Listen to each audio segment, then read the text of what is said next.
Hello friends, welcome to SSC coaching centre. दोस्तों, reasoning का video लेकर के आया हूं। पूरा वीडियो देखिएगा, सभी प्रश्न इंपॉर्टेंट है, परीक्षाओं में पूछे गए हैं। तो चलिए स्टार्ट करते हैं। पहला प्रश्न है, आई सी का रिलेशन 6 से है तो डी पी का रिलेशन किससे बनेगा। आई और सी का रिलेशन 6 से है। यहां पे तो अल्फाबेट है और यहां पर नंबर दिया गया है। ठीक है, तो अल्फाबेट से नंबर में कैसे चेंज करेंगे मैं आपको बताता हूं कि यहां पर सबसे पहले तो ये देख लीजिए, आपके पास आई और सी है तो आप क्या करेंगे, इस आई को देखेंगे कितने नंबर पे आता है। तो आप देखेंगे आई 9 नंबर पे आता है और सी कितने नंबर पे आता है, सी आपका 3 नंबर पे आता है। ठीक है, और आप इन दोनों को जोड़ लीजिए तो 9 और 3 को जोड़ेंगे आप कितना होता है भैया 12, और 12 को कर दीजिए आप 2 से डिवाइड तो कितना मिलेगा आपको 6 मिल गया। मिला कि नहीं मिला, आसान था। वही देखिए यहां पे डी कितने पे आता है, 4 नंबर पे आता है। पी कितने पे आता है, पी 16 नंबर पे आता है। दोनों को जोड़ो कितना हो जाएगा 20। जोड़ने के बाद 2 से डिवाइड किया, यहां भी जोड़ने के बाद मैं 2 से डिवाइड कर दूंगा तो कितनी बार चला जाएगा 10 बार। आपका आंसर कितना मिल गया 10। बी ऑप्शन बिल्कुल सही। तो क्वेश्चन मार्क की जगह यहां कितना आ जाएगा दोस्तों, यहां आ जाएगा 10 आपका। क्लियर है, आसान हो गया प्रश्न। कोई भी प्रश्न कठिन जब तक है जब तक हमें आता नहीं, जब आ गया तो फिर वो आसान हो जाता है। ये बात आप जानते हैं, इसीलिए आप कठिनाई से दूर मत भागिए। वो कठिनाई जब तक है जब तक आपको मालूम नहीं है उसके बारे में। जब एक बार मालूम हो जाएगा तो फिर सब कुछ आसान लगने लगेगा। थोड़ी सी मेहनत कीजिए, सब कुछ आसान है। अब देखेंगे अगला प्रश्न। 8 का रिलेशन है 256 से। प्रश्न कह रहा है कि भाई 8 का रिलेशन है 256 से, और यहां पे फिर क्या करना है, दोनों ही संख्याओं को फाइंड करना है। दोनों ही संख्याओं को क्या करना है, फाइंड कर लेना है। अब देखिए 8 का रिलेशन यहां 256 से कैसे बनेगा। 8 का स्क्वायर भी नहीं होता है 256, ना ही क्यूब होता है।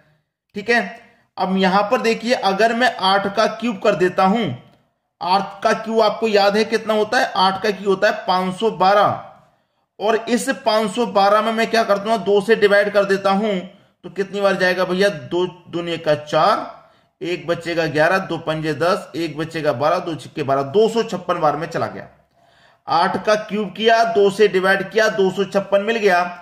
ऐसे ही मैं यहां पे जो संख्या आएगी उसका क्यूब करूंगा और 2 से डिवाइड करूंगा तो दूसरी संख्या मिल जाएगी। तो मैं यहां पे क्या रखूं, 7 रखूंगा।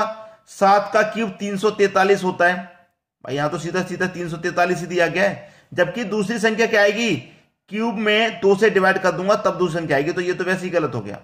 ठीक है, 9 ले लूं, 9 का क्यूब करूंगा फिर 2 का आधा करूंगा तो 9 नहीं आएगा, ये भी नहीं हो सकता। 10 ले लूं, 10 का क्यूब करूंगा 1000, 1000 में 2 से डिवाइड करूंगा 500, ये हो सकता है भाई। यहां पे मैं क्या करूं, 10 का क्यूब कर देता हूं। 10 का क्यूब कितना होता है 1000, और इसमें क्या करूंगा भाई, क्यूब में 2 से डिवाइड किया तो यहां भी क्यूब में मैं 2 से डिवाइड कर दूंगा, कितनी बार चला जाएगा, ये 500 बार में चला जाएगा। तो दूसरी संख्या मेरी क्या आ जाएगी, 500 आ जाएगी। तो पहली संख्या 10 और दूसरी संख्या 500। तो सी ऑप्शन आपका बिल्कुल सही जवाब हो जाएगा। उम्मीद करूंगा सभी को प्रश्न अच्छे से समझ में आ गया। अब देखेंगे अगला प्रश्न। अगला प्रश्न है, CEIM का रिलेशन है DGLQ से, तो FGIO का रिलेशन किससे बनेगा। देखिए सबसे पहले आसान हो जाएगा प्रश्न, मैं इनको अगर नंबरिंग कर लूं तो। अब देखिए सी कितने नंबर पे आता है, 3 पे, ई आता है 5 पे, आई आता है 9 पे, और एम आता है आपका 13 पे। मैंने सबको नंबरिंग कर लिया। यहां भी इनको नंबरिंग करूं तो डी 4 पे, और जी आता है 7 पे, एल 12 पे आता है, और क्यू आपका 17 पे आता है। ठीक है, अब होगा क्या कि पहली संख्या का रिलेशन पहली से बनाएंगे हम। ठीक है, पहली का रिलेशन पहली से, तो 3 से 4 हो गया तो क्या हो गया +1। अब दूसरी का दूसरी से बनाएंगे, 5 से 7 हो गया, क्या हो गया +2। अब तीसरी का तीसरी से बनाएंगे, 9 से 12 हो गया, क्या हो गया +3। अब लास्ट वाली का लास्ट से बना दो, 13 से 17 हो गया, क्या हो गया +4। +1 +2 +3 +4 ऐसे हो रहा है। यहां पर भी वही बना लीजिए आप। देखिए जैसे कि मैं क्या करूंगा, पहली संख्या में +1 कर दूं, पहली संख्या में +1। ठीक है, दूसरी में क्या करूंगा +2, तीसरी में करूंगा +3, चौथी में करूंगा +4। यही तो करना है। तो सबसे पहले इनको नंबरिंग कर लो। एफ कितने नंबर पे आता है भाई, 6 पे आता है। जी आता है भैया आपका 7 पे। ठीक है, आई आता है 9 पे। ठीक है, और ओ आता है 15 पे। सबको पहले मैं नंबरिंग कर लिया जैसे इनको किया था। अब इन नंबरिंग में क्या कर लेना, 1 2 3 4 जोड़ लेना। पहली संख्या में जोड़ना है 1, तो पहली संख्या में 1 जोड़ देंगे तो 7 हो जाएगा। इसमें 2 जोड़ देंगे तो ये 9 हो जाएगा। इसमें 3 जोड़ देंगे तो ये 12 हो जाएगा। और इसमें 4 जोड़ देंगे तो ये 19 हो जाएगा। यही तो हो जाएगा। अब 7 पे क्या आता है भैया, 7 पे आता है जी, 9 पे आता है आई, 12 पे आता है एल और 19 पे आता है भैया आपका एस। ठीक है, GILS, GILS किस ऑप्शन में है, GILS, बी ऑप्शन आपका बिल्कुल सही जवाब है। क्लियर हुआ सभी को आसानी से। अब देखेंगे अगला प्रश्न। अगला प्रश्न है, लोहा जिस प्रकार धातु से संबंधित है उसी प्रकार ऑक्सीजन किससे संबंधित होगा। भाई लोहा क्या है, एक धातु ही तो है। भाई लोहा एक धातु होता है, तो ऑक्सीजन क्या होती है, श्वसन, बिन गंध, गैस या जीवित।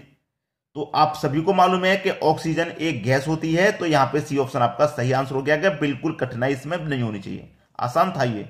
ठीक है भाई, लोहा धातु होता है, उसी तरह से ऑक्सीजन क्या होती है, ऑक्सीजन एक गैस होती है। ठीक है, क्लियर हुआ। अब देखते हैं अगला प्रश्न। अगला प्रश्न है, 2 का रिलेशन 3 से है तो 23 का रिलेशन किस संख्या से बनेगा। भाई 2 का जब 3 से है तो 23 का किससे बनेगा। भाई बना लीजिए, 2 का रिलेशन 3 से है, अगर मैं 2 में 1 जोड़ दूंगा तो 3, ऐसे में 23 में भी 1 जोड़ दूंगा तो 24, लेकिन 24 ऑप्शन में है नहीं। कोई बात नहीं है। तो हमें क्या करना है, प्रश्न को पहचानना है। पहचान लिया तो आंसर मिल गया, नहीं पहचान पाए तो कभी आंसर नहीं ढूंढ सकते। पहचान मुझे इसमें यह दिखाई दे रही है कि ये जो मेरी सभी संख्याएं चल रही हैं 2 3 23, ये चल रही है दोस्तों मेरी अभाज्य संख्याएं। अभाज्य संख्याएं हैं। अभाज्य संख्याएं क्या होती हैं अभी बता देता हूं। अभाज्य संख्याओं को इंग्लिश में कहते हैं भाई प्राइम नंबर। ठीक है, प्राइम नंबर। अभाज्य संख्या क्या होती है, प्राइम नंबर होती है। अब प्राइम नंबर क्या होते हैं, प्राइम नंबर वो होते हैं जिनमें स्वयं से डिवाइड जाएगा और किसी संख्या से नहीं जा सकता। ठीक है, तो मेरा ये 2 भी प्राइम नंबर है। 2 के बाद में प्राइम नंबर 3 आता है, तो ये भी प्राइम नंबर हुआ। 23 भी मेरा प्राइम नंबर है, और 23 के बाद में प्राइम नंबर कौन सा आता है वो मैं यहां पे लिख दूंगा। भाई 2 के जस्ट अगला प्राइम नंबर 3 है, जस्ट बाद में 2 के जस्ट बाद वाला दिया, तो यहां पे 23 के जस्ट बाद वाला प्राइम नंबर क्या होता है, 25 प्राइम नंबर नहीं होता, 28 भी नहीं होता, 46 भी नहीं, 29 मेरा प्राइम नंबर होता है। डी ऑप्शन सही। यहां पे आ जाएगा 29। अब ये 29 प्राइम नंबर कैसे है मैं आपको बता दूं। जैसे कि मैंने ये 23 लिया सबसे पहले, तो इस 23 में क्या होगा, या तो 1 से भाग जाएगा या फिर भाग जाएगा स्वयं 23 से, और किसी भी संख्या से डिवाइड नहीं जा सकता। तो प्राइम नंबर की जो परिभाषा वो यही है, या तो वो स्वयं से कटेगी या फिर 1 से कटेगी और किसी से नहीं कट सकती। जैसे कि मैंने यहां पे 25 ले लिया, ठीक है, 25 1 से भी कट जाएगा, 25 5 से भी कट जाएगा, 1 से भी कट गया, 25 5 से भी कट गया। ठीक है, 25 मेरा 1 से भी कट गया, 25 मेरा 5 से भी कट गया। अब यहां पे 25 मेरा 1 से भी कट रहा है, 25 5 से भी कट रहा है, क्या 25 मेरा किसी और संख्या से भी कट रहा है, 25 मेरा 25 से भी कट रहा है कि नहीं कट रहा। तो प्राइम नंबर की परिभाषा क्या है, या तो स्वयं से कटेगी या 1 से कटेगी और किसी से नहीं कटेगी। तो ये तो स्वयं से भी कट रही है और 1 से भी कट रही है और 5 से भी कट रही है, तो ये आपकी प्राइम नंबर नहीं होगी। 29 मेरा प्राइम नंबर है यहां पे, तो मैं 29 को ले लूं। 29 या तो 1 से कटेगा या तो स्वयं 29 से कटेगा और बीच में किसी भी संख्या से नहीं कट सकता। ये कट जाएगा क्या, नहीं कटेगा। तो यही प्राइम नंबर की परिभाषा है, या तो स्वयं से कटे या 1 से कटे और किसी से नहीं कटेगी। तो ये जो सभी संख्याएं या तो स्वयं से कटेंगी या 1 से कटेंगी और किसी से नहीं कट सकती, तो यही प्राइम नंबर है। लॉजिक समझ में आ गया। अब देखेंगे अगला प्रश्न। अगला प्रश्न है, यदि 20 + 15 = 24 और 64 + 13 = 42, तो 11 + 28 बराबर क्या होगा। भाई रीजनिंग है, 20 + 15 24 नहीं हो सकता, लेकिन यहां पे दिया गया है, ये रीजनिंग है। रीजनिंग में लॉजिक ही तो पता करना होता है आपको। अगर इन लॉजिकों के बारे में आपने अच्छे से पढ़ लिया तो फिर आप सभी प्रश्नों को बना लेंगे, एक भी प्रश्न एग्जाम में छूटेगा नहीं आपसे। इन्हीं के बारे में जानकारी आपको लेनी होती है अच्छे से। अब यहां पे ये जो प्रश्न है, आप सोच में पड़ गए। जो नए स्टूडेंट नया नया तैयारी करने आए हैं वो तो सोच में पड़ गए भाई कैसे होगा, लेकिन मैं भी आपको बता दूं कैसे होगा। मेरे पास ये जो सभी संख्याएं, इनसे मुझे 24 बनाना है। ठीक है, सभी से मुझे 24 बनाना है। तो मेरे पास संख्या है कौन कौन सी, 2 है, 0 है, प्लस का 1 है, प्लस का 5 यही तो है। मैंने सबको आपस में जोड़ा, सभी संख्याओं को जोड़ा आपस में, 2 0 1 5, तो 2 0 1 5 सबको जोड़ रहा हूं। तो 2 में 0 जोड़ूंगा 2 ही रहेगा, 2 में 1 जोड़ूंगा 3, 3 और 5 8, 8 हुआ ना। 8 का गुना अगर मैं 3 से कर दूंगा तो 24 हो जाएगा, बिल्कुल हो जाएगा। अब यही लॉजिक दूसरे में भी लगना चाहिए, तो इन सबको भी जोड़ू ऐसे ही, 6 प्लस 4 प्लस का 1 प्लस का 3 यही तो है, 6 4 1 3, 6 4 1 3 लिख लिया, 6 4 10, 11 11 3 14।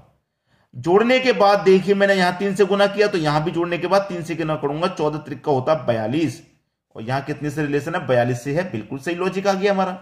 वही लॉजिक आगे लगा दीजिए, 1 1 2 8 जोड़िए, 1 1 2 8 जोड़ना है, 8 2 10 11 12, कितना है जोड़ने के बाद 12। भाई जोड़ने के बाद 3 से गुना यहां पे किया, यहां भी 3 से किया, तो भैया जोड़ने के बाद यहां भी 3 से कर दो, 12 त्रिक का 36। कहां है 36, डी ऑप्शन में। ये आपके प्रश्न का क्या हुआ, बिल्कुल सही जवाब। ठीक है दोस्तों, समझ में आया। अब देखेंगे अगला प्रश्न।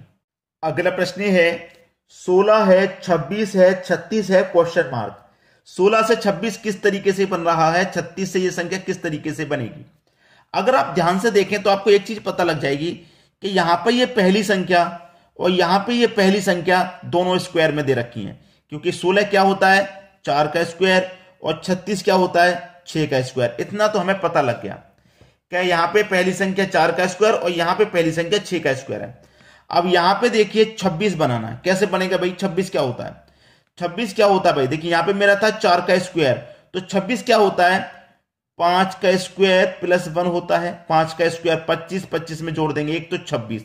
ठीक है, अब वही यहां पे आ जाएगा। देखिए यहां पे मैंने 4 के बाद 5 का स्क्वायर किया अगली संख्या का, तो यहां पे भी मैं क्या करूंगा 6 के बाद 7 का स्क्वायर करूंगा अगली संख्या का, 7 का स्क्वायर प्लस 1।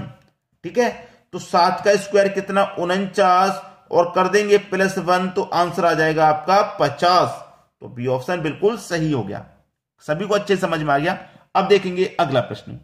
अगला प्रश्न है ए और बी भाई हैं। अच्छा प्रश्न है, देखिए मैं आपको समझाता हूं। ए और बी ये क्या है, दोनों भाई। ठीक है, आसानी से समझते हैं दोस्तों, ये ब्लड रिलेशन है, इसको अच्छे से ध्यान से समझा जाता है। ए और बी भाई हैं, सी और डी बहनें हैं। भाई सी और डी बहनें हैं, सी और डी बहनें हैं। मैंने अभी इनसे रिलेटेड नहीं दिया गया तो मैंने इनको अलग लिख लिया। ये दोनों बहनें हैं सी और डी। ठीक है, ए का पुत्र डी का भाई है। जो दोस्तों ए का पुत्र है, ए का जो पुत्र है, ए का पुत्र, ए का जो पुत्र है वो डी का भाई है। ठीक है, किसका भाई है, डी का। तो डी का ये भाई है, डी का भाई। ए का पुत्र, पुत्र को मैं क्या लिख रहा हूं, इसका सन है ना, ए का सन। भाई पुत्र को सन बोलते हैं तो मैंने एस से डिनोट कर दिया। ये इसका भाई है डी का। ठीक है, अब इसमें एक चीज और, जो मेल होते हैं उन्हें तो प्लस से डिनोट कर देते हैं, ये दोनों भाई हैं तो मैंने इसको प्लस से डिनोट कर दिया। अब देखिए सी और डी बहनें हैं, सी और डी बहनें हैं। अब डी का भाई हो गया ये तो भाई है तो ये प्लस हो गया, और डी और सी ये दोनों बहनें हैं तो इनको माइनस से डिनोट कर देंगे। ठीक है, मेल होता है पुरुष को प्लस और फीमेल को माइनस से डिनोट कर देते हैं, जिससे कि क्लियर हो जाता है। ठीक है, अब यहां पे कहा गया है कि बी का सी से क्या रिलेशन है, बी का सी से क्या रिलेशन है, इस बी का इस सी से क्या रिलेशन है। कोई बात नहीं भाई, इसका पुत्र ये है तो इसका पिता ये हो जाएगा। अब जब इसका पिता है ये तो इसका भी पिता हो जाएगा और इसका भी पिता हो जाएगा, क्योंकि ये तीनों आपस में क्या है, भाई बहन है। तो इन तीनों का पिता ये हो जाएगा, और पिता का ये कौन है, भाई। तो पिता का भाई कौन लगेगा भाई, ये सी का भी चाचा लगेगा, डी का भी चाचा लगेगा और एस का भी चाचा लगेगा। तो ये सी का बी से क्या संबंध है भाई, चाचा का संबंध है। कौन लगेगा, चाचा ही तो लगेगा। तो चाचा कहां पे दिया गया, डी ऑप्शन में। ये आपके प्रश्न का सही आंसर हो गया। अब देखेंगे अगला प्रश्न। अगला प्रश्न है दी गई श्रृंखला में अगली संख्या क्या होगी, 3 9 6 36 30 क्वेश्चन मार्क। आपने बहुत देखा होगा कि जब हमारी सीरीज ऐसी हो कि पहले बढ़े फिर घटे फिर बढ़े फिर घटे, तो हम क्या करते हैं, एक संख्या को छोड़ करके रिलेशन बनाते हैं। ऐसा ही तो करते हैं। लेकिन यहां पर एक संख्या को छोड़ के अगर मैं रिलेशन बनाऊंगा 3 का 6 से 3 दूने का 6, फिर एक संख्या को छोड़ूंगा तो 3 6 5 30, पहले 2 से गुना हुआ फिर 5 से गुना हो रहा है, रिलेशन नहीं बनना। तो यहां पे क्या है, पहले के दोनों में रिलेशन बनाइए इस तरीके से, ठीक है, बनाया रिलेशन इस तरीके से और इस तरीके से। कैसे बनेगा भाई, मैं आपको बता दूं। 3 का गुना 3 से कर दो 9, 6 का गुना 6 से कर दो 36। क्लियर। यहां देखिए 3 का 3 से गुना हो रहा है, 6 का 6 से हो रहा है, तो 30 का 30 से हो जाएगा। तो 3 तरीके कितना हो गया 9 और 1 0 2 0 900 हो गया। मतलब सी ऑप्शन आपका सही जवाब। इस तरीके से यहां पे बनाया गया है इसका आंसर। तो आप ध्यान रखेंगे जो प्रश्न मैंने आपको कराए हैं, अगर कोई भी एग्जाम में फंसता है तो वो आपको छोड़ना नहीं है, उनसे रिलेटेड जो भी बनेगा आप करके आएंगे। और वीडियो कैसा लगा कमेंट बॉक्स में जरूर बताइएगा, और अपने मित्रों में अपने दोस्तों में शेयर जरूर किया करें ताकि सभी के पास तक जानकारी पहुंचे। ठीक है दोस्तों, वीडियो देखने के लिए आपका बहुत बहुत धन्यवाद।